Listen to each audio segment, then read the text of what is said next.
Hello my dear YouTube family, welcome back to Neeta tarot. ಇವತ್ತು ಯಾವ ವಿಚಾರವಾಗಿ ರೀಡಿಂಗ್ ಮಾಡ್ತಿದ್ದೀನಿ ಅಂತ ಹೇಳಿದ್ರೆ, ಈ ಸಮಯ ಆ ವ್ಯಕ್ತಿಗೆ ನಿಮ್ಮ ನೆನಪು ಕಾಡ್ತಾ ಇದೆಯಾ ಅನ್ನೋದೇ ಇವತ್ತಿನ ರೀಡಿಂಗ್ ಆಗಿರುತ್ತೆ.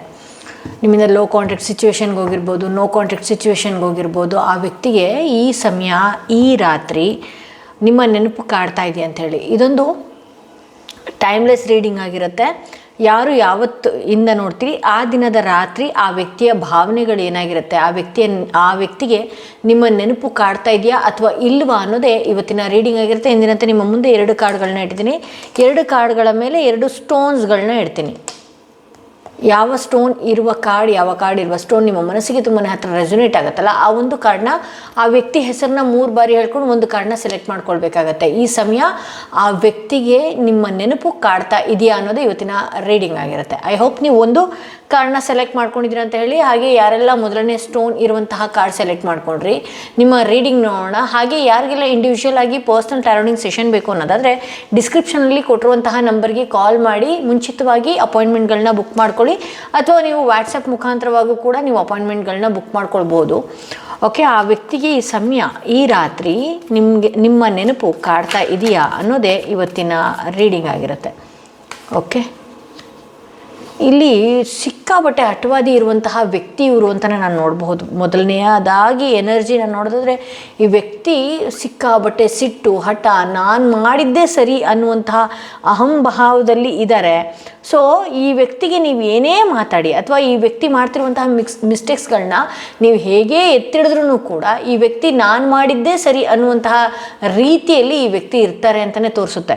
ಸೊ ಅವರು ಗಿಲ್ಟ್ ಕಾಡ್ತಾ ಇಲ್ವಾ, ಅಥವಾ ನನಗೆ ಹರ್ಟ್ ಮಾಡಿದ್ದೇನೋ ಅನ್ನಿಸ್ತಾ ಇಲ್ವಾ, ಅಥವಾ ನಾನು ಬ್ಲಾಕ್ ಮಾಡಿದ್ದೇನೋ ಬೇಜಾರಾಗ್ತಾ ಇಲ್ವಾ, ಈ ಥರದ್ದೆಲ್ಲ ನೋಡೋದಕ್ಕೆ ಹೋದರೆ ಇವ್ರು ಏನು ಅಂತ ಹೇಳಿದ್ರೆ ನಿಮ್ಮ ಬಗ್ಗೆನೇ ಒಂದಷ್ಟು ತಪ್ಪು ಅಭಿಪ್ರಾಯಗಳನ್ನು ಹೇಳುವಂಥದ್ದು. ಇವ್ರು ಮಾಡಿದ ಮಿಸ್ಟೇಕ್ಸು ಅವರ ಮನಸ್ಸಿಗೆ ಗೊತ್ತಿದ್ರೂ ಕೂಡ ಮುಂದುಗಡೆ ನಿಮ್ಮ ಮುಂದೆ ಅವ್ರು ಯಾವುದೇ ಕಾರಣಕ್ಕೂ ಶೋ ಆಫ್ ಮಾಡೋದಿಲ್ಲ ಅಂತ ಹೇಳಿ ತೋರಿಸುತ್ತೆ.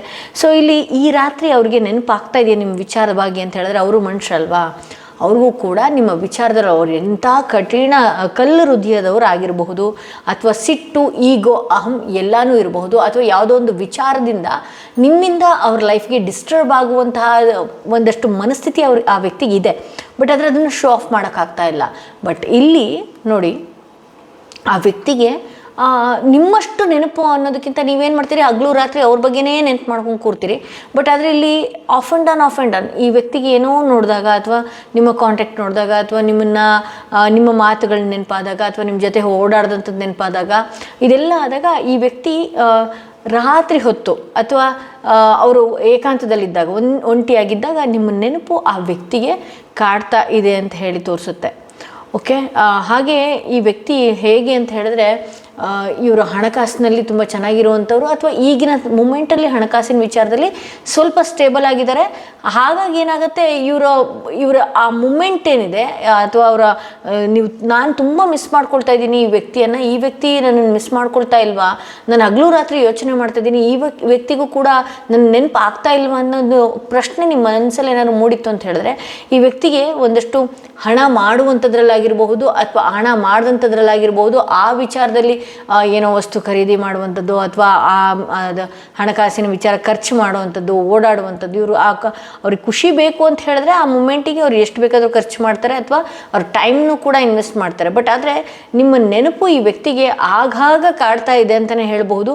ಸೊ ಹಾಗಿದ್ರೆ ಯಾಕೆ ನನ್ನ ವಿಚಾರಕ್ಕೆ ಅಥವಾ ನನ್ನ ವಿಚಾರದಲ್ಲಿ ಫೋನ್ ಮಾಡೋದಕ್ಕಾಗಲಿ, ಮೆಸೇಜ್ ಮಾಡೋದಕ್ಕಾಗಲಿ ಯಾಕೆ ಇವ್ರು ಕೈಗೊಳ್ತಾ ಇಲ್ವ ಅನ್ನೋದಾದರೆ, ಇವ್ರಿಗೆ ಯಾವ ವಿಚಾರದಲ್ಲೂ ಕೂಡ ಏನಿದೆಯಲ್ಲ ಮುಂದೆ ಹೋಗಬೇಕು, ಅಥವಾ ಇದನ್ನು ನಾನು ಯಾವ ರೀತಿ ತೊಗೊಂಡು ಹೋಗಬೇಕು ಅನ್ನುವಂಥ ವಿಚಾರಗಳು, ಅಂದರೆ ಮುಂದೆ ಕಾಲು ಇಡೋದಕ್ಕೆ ಹೇಗೆ ಇಡಬೇಕು, ಅಥವಾ ನಿಮ್ಮ ವಿಚಾರದಲ್ಲಿ ನಾನು ಯಾವ ಡಿಸಿಷನ್ನ, ನಿರ್ಧಾರಗಳನ್ನ ತಗೊಳ್ಬೇಕು, ಇದು ಯಾವುದು ಕೂಡ ಈ ವ್ಯಕ್ತಿಗೆ ಮೈಂಡಲ್ಲಿ ಏನಿದೆಯಲ್ಲ ಬಹಳಷ್ಟು ಗೊಂದಲ ಇದೆ. ಬಟ್ ಆದರೆ ನೋಡಿ, ಇಲ್ಲಿ ಹ್ಯಾಂಗ್ಡ್ ಮ್ಯಾನ್ ಬಂದಿದ್ರೂ ಕೂಡ ಎಲ್ಲೋ ಒಂದು ಕಡೆ ಇದೆ, ನೀವು ಅವ್ರನ್ನ ಬಿಟ್ಟೋಗಲ್ಲ, ಅಥವಾ ನೀವು ಅವ್ರನಿಗೆ ಕಾಂಟ್ಯಾಕ್ಟ್ ಮಾಡೋದು ನಿಲ್ಲಿಸಲ್ಲ, ಇದು ಯಾವಾಗಲೂ ಕೂಡ ನನಗೋಸ್ಕರ ಅವೈಲೇಬಲ್ ಆಗಿರುತ್ತೆ, ಅಥವಾ ನಾನು ಯಾವ ರೀತಿಯಾದರೂ ಮಾತಾಡಿ ನಿಮ್ಮನ್ನು ಅಟ್ರ್ಯಾಕ್ಟ್ ಮಾಡ್ಬೋದು ಅನ್ನುವಂತಹ ಒಂದಷ್ಟು ಯೋಚನೆಗಳು, ನಿಮ್ಮ ಬಗ್ಗೆ ಪಾಸಿಟಿವ್ ಯೋಚನೆಗಳು ಓಡ್ತಾ ಇದೆ. ಬಟ್ ಆದರೆ ಈ ವಿಚಾರದಲ್ಲಿ ಇವರೇ ಒಂದು ಹೆಜ್ಜೆ ಮುಂದಿಡೋದಕ್ಕೆ ಇವರು ಏನಿದೆ ಸ್ಟ್ರಕ್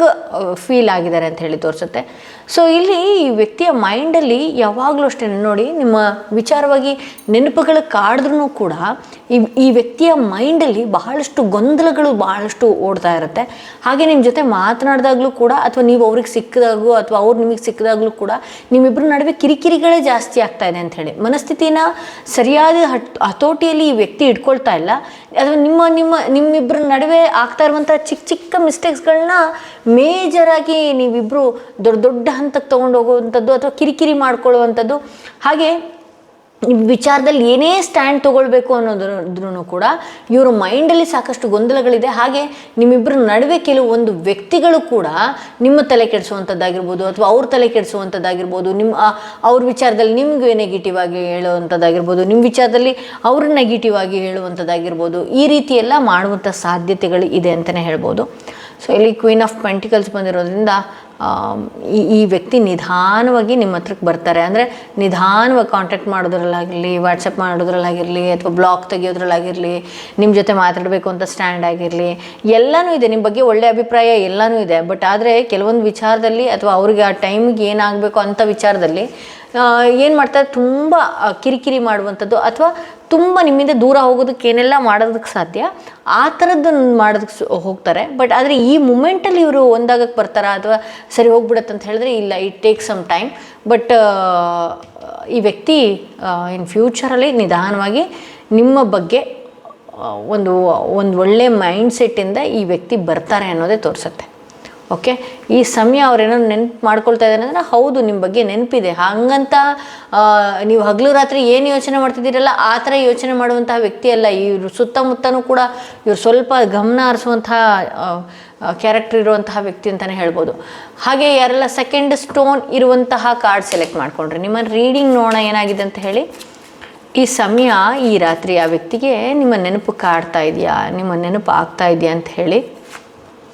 ಓಕೆ, ಇವ್ರಿಗೆ ನೋಡಿ ಇತ್ತೀಚೆಗೆ ಒಂದಷ್ಟಿದೆ. ಕ್ಲಿಯರ್ ಕಮ್ಯುನಿಕೇಷನ್ ಮಾಡಬೇಕು, ಫೋನ್ ಮಾಡಬೇಕು, ಮೆಸೇಜ್ ಮಾಡಬೇಕು, ಈ ಥರದ್ದೆಲ್ಲನೂ ಕೂಡ ಈ ವ್ಯಕ್ತಿ ಒಂದಷ್ಟು ಗಮನ ಹರಿಸ್ತಾ ಇದ್ದಾರೆ, ನಿಮ್ಮ ವಿಚಾರವಾಗಿ ಗಮನ ಹರಿಸ್ತಾ ಇದ್ದಾರೆ. ಇಲ್ಲಿ ಕಿಂಗ್ ಆಫ್ ಸ್ವಾರ್ಡ್ಸ್ ಬಂದಿರೋದ್ರಿಂದ ಕ್ಲಿಯರ್ ಕಮ್ಯುನಿಕೇಷನ್ ಮಾಡಬೇಕಾಗಿತ್ತು, ಏನಕ್ಕೂ ಮಾತಾಡ್ಬಿಡೋಣ ಈ ರೀತಿ ಒಂದಷ್ಟು ಯೋಚನೆ ಮಾಡಿದಂಥದ್ದು ಕೂಡ ಈ ವ್ಯಕ್ತಿ ಇದೆ ಅಂತ ಹೇಳಿ ತೋರಿಸ್ತಾ ಇದೆ. ಇಲ್ಲಿ 3 ಆಫ್ ವಾಂಡ್ಸ್ ಬಂದಿರೋದ್ರಿಂದ ಈ ಪಾಸ್ಟಲ್ಲೂ ಕೂಡ ಈ ವ್ಯಕ್ತಿಗೆ ಕೆಲವೊಂದು ಕಾಂಟ್ಯಾಕ್ಟ್ಗಳಿದೆ ಈ ಪಾಸ್ಟು ಇರೋದ್ರಿಂದ. ಅದೇ ಥರನೇ ಇದು ಆಗೋಯ್ತೇನೋ ಅನ್ನುವಂತಹದ್ದು ಇದೆ ಕೆಲವ್ರ ಲೈಫಲ್ಲಿ. ಆ ಥರದ ಪಾಸ್ಟಲ್ಲಿ ಏನೋ ಒಂದು ಈ ಥರದ ಎಕ್ಸ್ಪೀರಿಯೆನ್ಸ್ ಹೊಸದೇನಲ್ಲ ಅನ್ನೋದು ನಾನಿಲ್ಲಿ ನೋಡ್ಬೋದು. ಸೊ ಈ ವ್ಯಕ್ತಿ ಏನು ಅಂತ ಹೇಳಿದ್ರೆ ಒಂದಷ್ಟು ಅದೇ ಥರನೇ ಇದು ಆಗೋಯ್ತೇನೋ ಅಥವಾ ಕೈ ತಪ್ಪಿ ಹೋಯ್ತೇನೋ ಅಥವಾ ಇದಕ್ಕಿಂತ ಬೆಟರ್ ಆಪ್ಷನ್ ಇದೆಯೇನೋ, ಇದಕ್ಕಿಂತ ಬೇರೆ ದಾರಿ ಇದೆಯೇನೋ ಈ ರೀತಿ ಎಲ್ಲ. ಬಟ್ 3 ಆಫ್ ವಾಂಡ್ಸ್ ಬಂದಿರೋದ್ರಿಂದ ಇವರು ಆ್ಯಕ್ಷನ್ ತೊಗೊಳ್ತಾರೆ. ನಿಮ್ಮನ್ನು ಕಾಂಟ್ಯಾಕ್ಟ್ ಮಾಡೋದಕ್ಕಾಗಿರಲಿ ಅಥವಾ ನಿಮ್ಮನ್ನು ಭೇಟಿ ಆಗೋದಕ್ಕಾಗಿರಲಿ ಇವರು ಆ್ಯಕ್ಷನ್ ತೊಗೊಳ್ತಾರೆ ಅನ್ನೋದು ಇಲ್ಲಿ ತೋರಿಸುತ್ತೆ. ಸೊ ಇಲ್ಲಿ ಕಿಂಗ್ ಆಫ್ ಕಪ್ಸ್ ಬಂದಿರೋದ್ರಿಂದ ಮತ್ತೊಂದು ಏನು ಹೇಳ್ತೀನಿ ಅಂತ ಹೇಳಿದ್ರೆ, ಕಿಂಗ್ ಆಫ್ ಕಪ್ಸ್ ಬಂದಿರೋದ್ರಿಂದ ಇವರು ಚೂಸ್ ಮಾಡೋದ್ರಲ್ಲಿ ಅಂದರೆ ಸಂಬಂಧಗಳನ್ನು ಚೂಸ್ ಮಾಡೋದ್ರಲ್ಲಿ ಬಹಳಷ್ಟು ಏನಿದೆ ಆ ಕನ್ಫ್ಯೂಷನ್ ಮೈಂಡ್ ಆಗ್ತಾ ಇದ್ದಾರೆ ಅಂತಲೇ ಹೇಳ್ಬೋದು. ಸೊ ಯಾವ್ದು ಸರಿ ಯಾವ್ದು ತಪ್ಪು, ಯಾರು ಸರಿ ಮಾತಾಡ್ತಾ ಇದ್ದಾರೆ ಅಥವಾ ಯಾವ್ದು ಬೇಕು, ಇಲ್ಲಿ ನೀವು ಆ್ಯಕ್ಷನ್ಸ್ ತೊಗೊಳ್ಬೋದು ಅಥವಾ ನೀನು ಮಾಡ್ತಿರೋ ತಪ್ಪು, ನೀನು ಈ ರೀತಿ ಇರು ಆ ರೀತಿ ಇರು ಅಂತ ನೀವು ಏನೇ ಹೇಳಿದ್ರು ಕೂಡ ಅದರಲ್ಲೂ ಈ ಮೊಸರಲ್ಲಿ ಕಲ್ಲು ಹುಡ್ಕೋದು ಅಂತ ಹೇಳ್ತಾರೆ ಗೊತ್ತಾ, ಅದರಲ್ಲೂ ಕನ್ಫ್ಯೂಷನ್ನು. ಮುಂದೆ ಹೆಂಗಿರಬೇಕು, ಮುಂದೆ ಯಾವ ರೀತಿ ತೊಗೊಂಡು ಹೋಗಬೇಕು, ಈ ಲೈಫು ಇದು ನನಗೆ ಬೇಕಾ ಬೇಡವಾ, ಒಂದು ದಿವಸ ಚೆನ್ನಾಗಿರೋದು ಒಂದು ದಿವಸ ಚೆನ್ನಾಗಿಲ್ಲದೆ ಇರುವಂಥದ್ದು, ನಿಮ್ಮಲ್ಲೇ ಹುಳುಕುಗಳನ್ನು ಹುಡುಕುವಂಥದ್ದು, ನೀವು ಎಷ್ಟೇ ಚೆನ್ನಾಗಿ ನೋಡಿಕೊಂಡ್ರು ಕೂಡ ನಿಮ್ಮಲ್ಲಿ ಇನ್ನೇನೋ ಒಂದು ಹೇಳೋವಂಥದ್ದು, ಈ ರೀತಿ ಒಂದಷ್ಟು ಬ್ಲ್ಯಾಂಕ್ ಆಗ್ತಾರೆ ಇವರು ಅಂತ ಹೇಳಿ. ಅಂದರೆ ರೈಟ್ ಪರ್ಸನ್ನ ಚೂಸ್ ಮಾಡೋದಾಗಿರ್ಬೋದು ಅಥವಾ ರೈಟ್ ಏನಿದೆಯಲ್ಲ ರೈಟ್ ವೇನ ಚೂಸ್ ಮಾಡೋದ್ರಲ್ಲಿ ಬಹಳಷ್ಟು ಕನ್ಫ್ಯೂಷನ್ಗೆ ಹೋಗ್ತಾರೆ ಇವರು ಅಂತಲೇ ಹೇಳ್ಬೋದು. ಅಂದರೆ ಈ ವ್ಯಕ್ತಿ ಸರಿನಾ, ಈ ವ್ಯಕ್ತಿ ಸುಳ್ಳ ನಿಜನಾ, ಅದು ಯಾವುದು ಕೂಡ ಇವ್ರು ಕೆಲವೊಂದು ಸಲ ಹಾವನ್ನ ಹಗ್ಗ ಅಂದ್ಕೊಳ್ತಾರೆ, ಹಗ್ಗನೂ ಕೂಡ ಹಾವು ಅಂದ್ಕೊಳ್ಳುವಂತಹ ಕ್ಯಾರೆಕ್ಟರ್ ಇರುವಂತಹ ವ್ಯಕ್ತಿಗಳು ಅಂತಲೇ ಹೇಳ್ಬೋದು. ತುಂಬ ಕನ್ಫ್ಯೂಷನ್ ಮೈಂಡಲ್ಲಿ ಇದ್ದಾರೆ. ಈಗಲೂ ಕೂಡ ಅವ್ರಿಗೆ ನಿಮ್ಮ ಜೊತೆ ಕಾಂಟ್ಯಾಕ್ಟ್ ಮಾಡಬೇಕು, ಕಮ್ಯುನಿಕೇಷನ್ ಮಾಡಬೇಕು ಎಲ್ಲನೂ ಆಸೆ ಇದೆ. ಬಟ್ ಆದರೆ ಇವ್ರು ಹತ್ರದಲ್ಲಿ ಭೇಟಿ ಆಗ್ತಾರೆ ಅಂತ ಹೇಳಿ ತೋರಿಸುತ್ತೆ. ಬಟ್ ನೀವು ಯಾಕೆ ಈ ವ್ಯಕ್ತಿ ಕಾಂಟ್ಯಾಕ್ಟ್ ಮಾಡಲಿಲ್ದಾಗ ಅಥವಾ ಈ ವ್ಯಕ್ತಿ ಒಂದು ಸ್ವಲ್ಪ ನಿಮ್ಗೇನಾದರೂ ಕರೆಕ್ಟ್ ಟೈಮ್ಗೆ ಮಾತಾಡದೇ ಇದ್ದಾಗ ಅಥವಾ ನಿಮಗೆ ಕರೆಕ್ಟಾಗಿ ಎಂಟರ್ಟೈನ್ ಮಾಡದೇ ಇದ್ದಾಗ ಅವರು 1000 ಮಾಡಿದ್ರೂ ಕೂಡ ಅದು ಯಾವುದೋ ಒಂದು ಕಾಂಟ್ಯಾಕ್ಟ್ ಮಾಡಲಿಲ್ಲ ಅಂತ ಹೇಳಿದ್ರೆ ಅದನ್ನೇ ದೊಡ್ಡ ಲ್ಯಾಗ್ ಮಾಡ್ಕೊಂಡು ಇನ್ನೇನು ಜೀವನನೇ ಮುಗಿದು ಹೋಯ್ತು, ಲೈಫೇ ಮುಗಿದೋಯ್ತು. ಯಾಕೆ ನಾಳೆ ಬೆಳಗ್ಗೆ ಆಗಲ್ವಾ? ಸೂರ್ಯ ಬೆಳಕರಿಯಲ್ವಾ? ಚಂದ್ರ ಬರಲ್ವಾ? ಇವತ್ತೇನೋ ಕಾಂಟ್ಯಾಕ್ಟ್ ಮಾಡಲಿಲ್ಲ, ಇವತ್ತೇನೋ ಬ್ಲಾಕ್ ಮಾಡಿಬಿಟ್ರು, ಇವತ್ತೇನೋ ಇದು ಮಾಡಿಬಿಟ್ರು.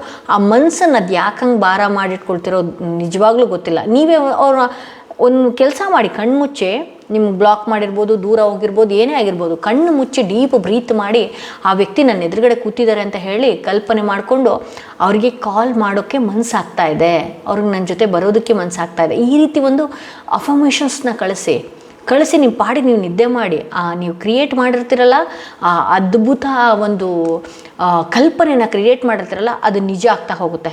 ದಿಸ್ ಇಸ್ ಕಾಲ್ಡ್ ಅಫರ್ಮೇಷನ್ ಅಂತ ಹೇಳಿ. ಓಕೆನಾ? ಸೊ ಈ ಥರ ಕಲ್ಪನೆ ಮಾಡ್ಕೊಳ್ರಿ. ಅದನ್ನು ಬಿಟ್ಬಿಟ್ಟು ಯಾವುದೋ ಒಂದು ಅಲ್ಲದೆ ಇರೋ ದಿನಗಳಲ್ಲಿ ಅಥವಾ ಆ ವ್ಯಕ್ತಿ ಏನೋ ಬ್ಯುಸಿ ಇರ್ತಾನೆ, ಅಥವಾ ಆ ವ್ಯಕ್ತಿ ಏನೋ ಇದಾಗಿರ್ತಾನೆ, ಅಥವಾ ಆ ವ್ಯಕ್ತಿದು ಇನ್ನೇನೋ ಪಾಸ್ಟು ಅದನ್ನೆಲ್ಲ ಎತ್ಕೊಳ್ಳೋ ಅಂಥದ್ದು. ಇಲ್ಲಿ ದೇವರು ಒಳ್ಳೆ ಆಪ್ಷನ್ ಕೊಟ್ಟಾಗಲೂ ಕೂಡ ಏನು ಮಾಡ್ತೀರಿ, ಈ ಬೆಣ್ಣೆ ಬಂದ ಕಣ್ಣು ಮುಚ್ಕೊಂಡ್ರು ಅಂತನಾ ಏನೋ ಒಂದು ಗಾದೆ ಇದೆಯಲ್ಲ, ಆ ರೀತಿ ಒಂದಷ್ಟು ಮಾಡ್ಕೊಂಡು ಕೂರ್ತೀರಿ ಅಂತ ಹೇಳಿ ತೋರಿಸುತ್ತೆ. ಇದು ಒಂದೇ ದಿನಕ್ಕೆ ಏನಾದರೂ ಒಂದು ಮಾಡ್ಕೊಳ್ಳೋದು, ಕೊರಗೋದು, ನಿದ್ದೆ ಇಲ್ದಂಗೆ ಮಾಡೋದು, ಎಲ್ಲಾದರೂ ಬಿಟ್ಟು ಓಡೋಗ್ಬಿಡೋಣ, ತಪ್ಪಿಸ್ಕೊಂಬಿಡೋಣ, ಅಥವಾ ಯಾರು ಬೇಡ, ನನ್ನ ಜೀವನನೇ ಬೇಡ ಅನ್ನೋ ಥರ. ನಿಮ್ಗೆ ಯಾಕೆ ಇದನ್ನು ಅನ್ಸಲ್ಲ? ಈ ವ್ಯಕ್ತಿ ಮತ್ತೆ ಬಂದೇ ಬರ್ತಾರೆ, ಈ ವ್ಯಕ್ತಿ ನನ್ನ ಜೊತೆ ಚೆನ್ನಾಗಿದ್ದೇ ಇರ್ತಾರೆ ಅಂತ ಹೇಳಿ. 4 ಆಫ್ ವಾಂಡ್ಸ್ ಇದೆ. ಇವರೇ ಆ್ಯಕ್ಷನ್ ತೊಗೊಳ್ತಾರೆ, ಇವರೇ ನಿಮ್ಮನ್ನು ಭೇಟಿ ಆಗೇ ಆಗ್ತಾರೆ, ಇವ್ರ ಕಡೆಯಿಂದ ನಿಮಗೆ ಮೆಸೇಜ್ ಬಂದೇ ಬರುತ್ತೆ, ಇವ್ರ ಕಡೆಯಿಂದ ನಿಮ್ಗೆ ಫೋನ್ ಬಂದೇ ಬರುತ್ತೆ. ಈ ಆರ್ ಶಿ ಅವರು ಕೂಡ ನಿಮ್ಮನ್ನು ಮಿಸ್ ಮಾಡ್ಕೊಳ್ತಾ ಇದ್ದಾರೆ ಅಂತಲೇ ಹೇಳ್ಬೋದು. ಸೊ ಮಿಸ್ ಮಾಡ್ಕೊಳ್ತಾರೆ, ಕೆಲವೊಂದು ಸಲ ಕನ್ಫ್ಯೂಷನ್ ಆಗಿಬಿಡ್ತಾರೆ ನಿಮ್ಮ ವಿಚಾರದಲ್ಲಿ, ಅಥವಾ ನೀವು ಏನೋ ಎದುರಿಸೋದೋ ಅಥವಾ ಬೈಯೋದೋ ಕೂಗಾಡೋದೋ ಈ ಥರದ್ದೆಲ್ಲ ಮಾಡಿದಾಗ ಅವ್ರು ಏನಾಗ್ಬಿಡುತ್ತೆ, ಅವ್ರಿಗೆ ಒಂಥರ ಪ್ಯಾನಿಕ್ ಆದಂಗೆ ಆಗಿಬಿಡುತ್ತೆ. ಸೊ ಅದಕ್ಕೆ ನಾನು ಹೇಳೋದು, ಸ್ವಲ್ಪ ಸಮಾಧಾನವಾಗಿ ಆರಾಮಾಗಿ ಇರಿ. 4 ಆಫ್ ವಾಂಡ್ಸ್ ಬಂದಿರೋದ್ರಿಂದ ಅವ್ರು ನಿಮ್ಮನ್ನು ಭೇಟಿಯಾಗೇ ಆಗ್ತಾರೆ. ಒಂದು ಒಳ್ಳೆ ಸಮಯನ ನೀವಿಬ್ಬರು ಕಳಿತೀರಿ ಅನ್ನೋದು ಇಲ್ಲಿ ತೋರಿಸುತ್ತೆ. ಸೊ ಇದು ಇವತ್ತಿನ ರೀಡಿಂಗ್ ಆಗಿತ್ತು. ಯಾರೆಲ್ಲ ಫಸ್ಟ್ ಟೈಮ್ ನನ್ನ ವೀಡಿಯೋ ನೋಡ್ತಾ ಇದ್ದೀರಿ ದಯವಿಟ್ಟು ಸಬ್ಸ್ಕ್ರೈಬ್ ಮಾಡೋದನ್ನ ಮರಿಬೇಡಿ. ಯಾರಿಗೆಲ್ಲ ಇಂಡಿವಿಜುವಲ್ ಆಗಿ ಪರ್ಸ್ನಲ್ ಟಾರೋಟಿಂಗ್ ಸೆಷನ್ ಬೇಕು ಅನ್ನೋದಾದರೆ ಡಿಸ್ಕ್ರಿಪ್ಷನಲ್ಲಿ ಕೊಟ್ಟಿರುವಂತಹ ನಂಬರ್ಗೆ ಕಾಲ್ ಮಾಡಿ ಮುಂಚಿತವಾಗಿ ಅಪಾಯಿಂಟ್ಮೆಂಟ್ಗಳನ್ನ ಬುಕ್ ಮಾಡ್ಕೊಳ್ಳಿ. ಇದು ರಾತ್ರಿ ನಾನು ವೀಡಿಯೋ ಮಾಡಿರೋದ್ರಿಂದ ಗುಡ್ ನೈಟ್ ಎವ್ರಿವನ್.